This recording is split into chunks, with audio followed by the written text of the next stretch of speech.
안녕하세요. 그리스도인이여 십자가를 지켜라의 권중근입니다. 늦은 밤이 되었습니다. 비가 한 이틀 내리고 나더니 기온이 많이 떨어져서 오늘은 춥다는 생각이 정말 드네요. 평안하십니까? 예수님의 참된 평안이 저와 저희 가족에게, 여러분과 여러분의 가족에게 온전히 임하기를 진심으로 바랍니다. 정말로 바랍니다. 저에게도 정말 예수님의 평안이 요즘은 많이 필요한 시기입니다. 이런저런 일들이 많이 있어서요.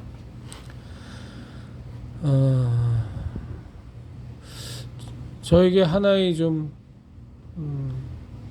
부담이라 그럴까? 기쁘면서도 부담스러운 일이 하나 생겼는데, 그게 뭐냐면 지금 이 채널을 통해서 제가 드리는 이 부족한 말씀들을, 나누는 말씀들을 함께 하시는 분들이 많이 늘으셨어요.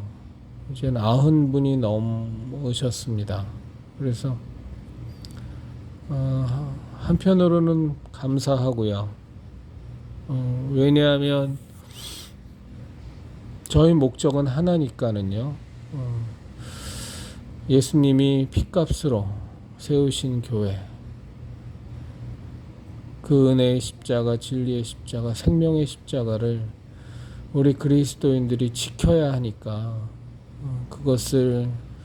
그 생각을 함께 나눌 수 있는 사람들이 많아진다는 건 너무너무 감사한 일이죠. 정말 우리 예수님의 십자가 지켜야 됩니다. 우리 그리스도인들이 지키지 않으면 우리 개신교회는 망합니다. 목사들에 대해서 기대할 바가 이제는 거의 없기 때문에 저희들이 지켜야 됩니다. 그래서 이 채널을 꾸준히 함께 해주시는 분들이 늘어난다는 것에 대해서 감사한데, 또 이제 마음 한편으로는 들어보신 분들은 아시겠지만 이제 굉장히 비판적이고 부정적인 시각으로 바라보는 내용들이 많아서 그것들이 좋지 않은 영향을 미치면 어떡하나라는 걱정도 있지만, 뭐 그분 좀 이렇게 마음에 안 드시거나 이렇게 이건 뭐 신앙생활하는데 좋지 않다 싶으신 분들은 뭐 주저함 없이, 뭐 지금도 그러고 계시겠죠. 안 보시면 됩니다. 이제 다만 함께 저하고 좀 뜻을 같이 하시고자 하는 분들이 많아져서, 어차피 목적은 하나니까 교회가 살아야 이 나라가 사니까, 그러려면 한국의 개신교회를 살리려면 정말 이제는 저희들 그리스도인들이 깨어서 예수님의 십자가 신앙으로 돌아가서 어떻게든 지켜야죠.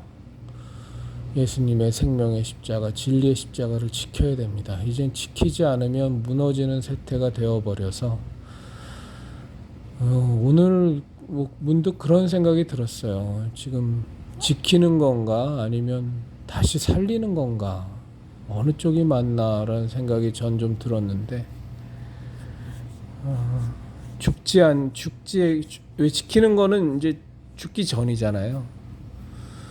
근데 살리는 거는 이미 죽은 거를 살리는 거니까 어느 쪽이 맞을까?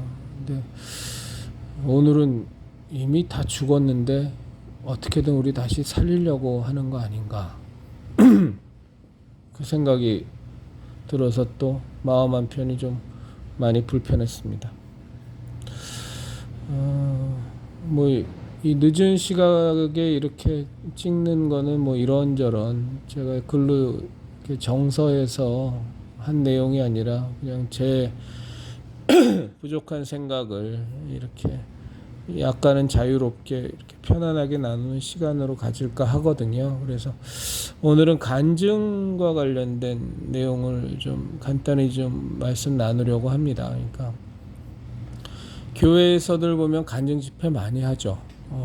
이제 간증 집회도 뭐 많이들 참석해 보셨을 거예요. 근데 그 간증 집회도 이제 바람을 타잖아요. 그러니까 뭐 바람을 탄다는 게 뭐 딴 게 아니고 뭐 누가 요즘 그 간증 좋대더라. 그럼 뭐 예를 들면 예전에 한 2, 30년 전에는 그 미국에서 암 전문의 하시는 원종수 권사라는 분 간증이 진짜 전국을 휩쓸었지 않습니까?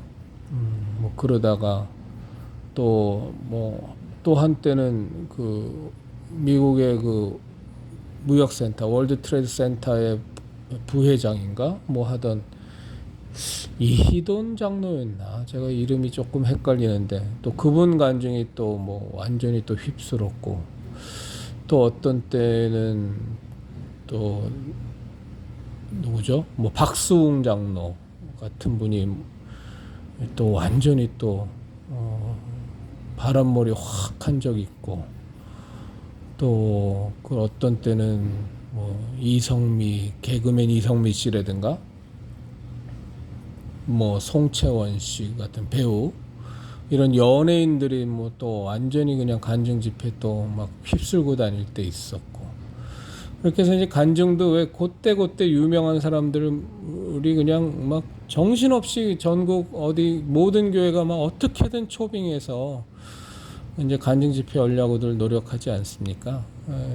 저는 뭐 그 간증 집회가 나쁘다는 얘기는 아니고요. 왜냐하면 그분들이 거짓말을 하는 간증 집회가 아니라면 정말 그분들에게 역사하신 하나님을 보면서 우리가 하나님을 찬양하고 하나님께 영광 돌리고 그분이 받은 은혜를 함께 나누면서 함께 기뻐하고 함께 즐거워하고 함께 울고 너무 귀한 거죠. 너무 귀한 거고 감사한 건데 근데 이제 제가 좀 드리고 싶은 말씀 뭐냐면 그 간증 집회의 내용이 우리 신앙의 기준이 돼서는 안 된다는 말씀은 꼭 드리고 싶습니다.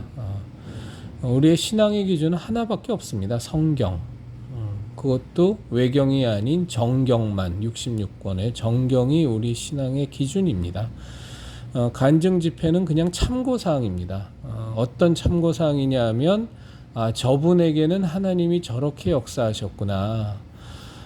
저분에게 역사하신 하나님은 참 나하고는 다르지만 굉장히 또 신비하게 저렇게 역사해 주셨네. 정말 하나님 신실하시네. 해서 그 간증 집회를 통해서 그 사람을 우리가 보면은 큰 문제가 생기는 거고요. 그분에게 역사하신 하나님만 우리가 보고 영광 돌리고 그 하나님만 우리가 만나면 됩니다. 하나님이 그분을 만나신 방법도 참고할 필요가 없습니다. 이렇게 간증하는 사람들이 자꾸 그런 뭐 저도 그 뭐 간증을 적지 않게 했었는데 간증을 이렇게 하면 자꾸 내가 체험한 하나님을 정답처럼 이렇게 다른 성도분들에게 강요 아닌 강요를 하고 싶은 마음이 자꾸 들어요. 왜냐면 너무 놀라운 경험이니까 너무 내 스스로 감격적인 경험이다 보면 마치 그것이 정답인 것처럼 막 간증하는 사람도 막 강요하고 싶고 막 주입하고 싶고 여러분들도 이런 하나님 내가 만난 이 하나님을 이런 방식으로 꼭 만날 수 있어요 라고 막 얘기하고 싶고 또 그렇게 한 적도 전에 있었던 것 같아요. 근데 그렇지 않습니다. 감히 단언하지만 그 사람을 만나준 하나님의 방식과 여러분과 나를 만나는 하나님의 방식은 같을 수도 있고 다를 수도 있고 다른 경우가 대부분입니다. 하나님은 우리의 머리털까지 세신 바 되시고 우리 체질까지 아시는 분이기 때문에 우리에게 역사하시는 하나님의 모습은 다 다릅니다. 거의 다 다르다고 보면 되고요. 다만 놀라운 것은 그런데 우리가 그 다른 방식들을 통한 그 다른 방식이 다 지극히 성경의 내용에 있고 성경적이라는 거고요. 그리고 그분이 바로 우리의 하나님이라는 겁니다. 그래서 이제 요즘은 그래도 교회에서 간증 집회가 8, 90년대 또 2000년대 초반보다는 훨씬 줄어든 것 같아요. 이유는 모르겠어요. 왜 줄어들었는지 간증 집회가 확실히 상대적으로 줄어든 것 같은데 이게 그 교회의 어떤 수적 성장의 열기가 꺾이면서 그것도 꺾인 건지는 모르겠습니다만 어쨌거나 좀 많이 준 거는 같습니다. 근데 그럼에도 불구하고 어쨌거나 이 많은 간증 집회가 그 교회에서 열릴 때 그리고 참가하시게 되면 꼭 그 마음 갖고 가셔서 하나님만 만나시면 될 것 같아요. 그 간증하는 사람도 볼 것 없고 그 간증하는 사람을 만나준 하나님의 신비한 방법도 그 사람에 대한 거니까 우리에게 그것이 그대로 동일한 방식으로 역사할 거다 이런 생각은 안 하시는 게 좋을 것 같습니다. 그리고 또 하나 좀 간증 집회와 관련해서 좀 나누고 싶은 얘기는 목사들께서 간증 집회할 때 간증자를 좀 신중하게 좀 고르셨으면 좋겠어요. 어차피 간증 집회들 하실 거니까 부흥성회들 하시면서 간증 집회들 하실 거니까 안 하실 거 아니잖아요, 그렇죠? 하실 때에 그 간증자를 좀 신중하게 고르셨으면 좋겠어요. 무슨 내용이냐면 뭐 신앙생활의 연수가 오래된 사람 뭐 이런 사람을 하라는 얘기가 아니고 뭐 초신자는 간증하면 안 된다는 얘기도 아니고 다만 간증 집회에서 간증자가 겪는 어려움이 있어요. 그게 뭐냐면 교만해지기 쉽다는 겁니다. 제가 신앙생활을 하면서 철저하게 깨달은 게 있는데 신앙인으로서 망하는 가장 지름길이 교만해지는 겁니다. 그냥 잠언서에 있는 그 말대로 교만은 패망의 선봉입니다. 교만해지면 망하는 겁니다. 그게 정말 두렵고 무서운 건데 교만해지고 거만해지면 무조건 망합니다. 그 사람은. 그런데 이 간증 집회를 하다 보면 그 어떤 신앙의 견고함, 신앙이 단단하지 못한 사람들 같은 경우는 그 간증자로서 자꾸 이 교회 저 교회 불려다니고 나면 스멀스멀 마음속에서 교만이 막 올라옵니다. 내가 뭐가 대단한 사람이 된 것 같고 하나님은 나만 사랑하시는 것 같고 나에게만 더 엄청난 은혜와 복을 주신 것 같고 그리고 막 여기저기 불려다니면서 명예도 생기고 막 대우도 받고 좋은 호텔 막 묵어가면서 그리고 막 정신없이 막 하루에도 막 한두 군데씩 1년 내내 막 풀 부킹 돼 갖고서 전국 여기저기에서 제발 한 번만 와달라고 사정사정하면 이게 만만치 않습니다.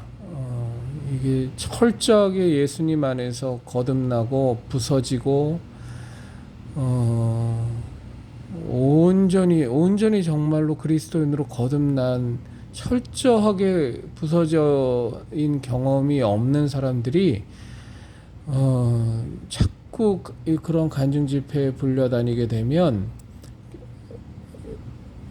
아까 말씀드린 대로 이 솟아올라오는 교만함 때문에 그리고 또 냉정하게 얘기해서 자꾸 간증 집회 많이 다니고 그러면 돈도 많이 벌잖아요. 한 번 집회할 때마다 몇십만 원씩 가니까 한 두 군데만 돼도 그게 얼마입니까? 한 달만 다니면 막 몇천만 원 벌잖아요. 그러니까 이게 사람 망치는데 교만해지고 돈도 고르고 돈 욕심 생기고 명예 욕심 생기고 대우받으면서 건방져지고 아주 안 좋은 악영향을 미치기 때문에 목사들은 자기 교인만 걱정하면 안 되지 않습니까? 그 간증하는 사람, 자기 교인들 양육하자고 간증하는 사람 다 망쳐버리면 되겠어요? 그러니까 정말 신중하게 저 사람이 신앙의 견고함이, 신앙의 겸손함이, 신앙의 성숙이 간증 집회를 감당할 수 있을까라는 부분에 대해서 좀 신중하고 진지하게 기도하고 고민하고 간증 집회 간증자를 좀 부탁을 좀 하셔야 돼요. 내 교회만 교인수 늘리고 우리 교회만 주변 사람들한테 유명해지게 알리면 된다는 그런 이기적인 욕심 버리고 간증자도 우리의 형제고 우리의 자매입니다. 그 사람들도 보호해 줘야 됩니다. 그러니까 그런 맥락을 좀 생각하셔서 간증 집회를 좀 했으면 좋겠습니다. 오늘 왜 제가 간증 집회에 대해서 이렇게 얘기를 하고 싶었냐 하면 뭐 여러 가지 이유가 있습니다.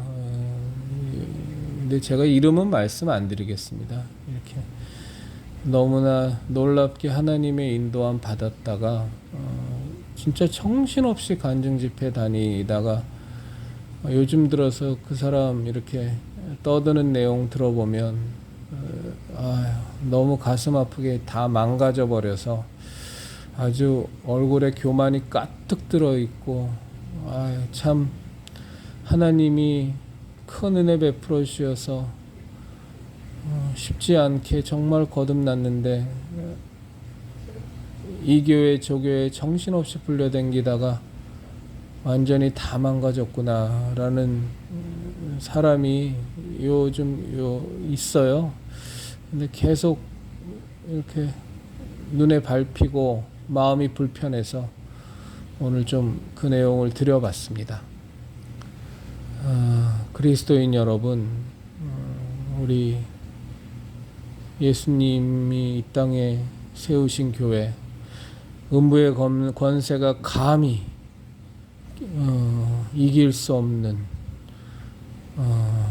한 길로 왔다가 10길로 도망갈 수밖에 없는 진정한 예수님의 교회, 그 교회, 예수님의 핏값으로 세우신 그 교회, 그리스도인 여러분, 우리 지키십시다. 반드시 우리 예수님의 진리의 십자가, 생명의 십자가, 구원의 십자가 지켜내십시다.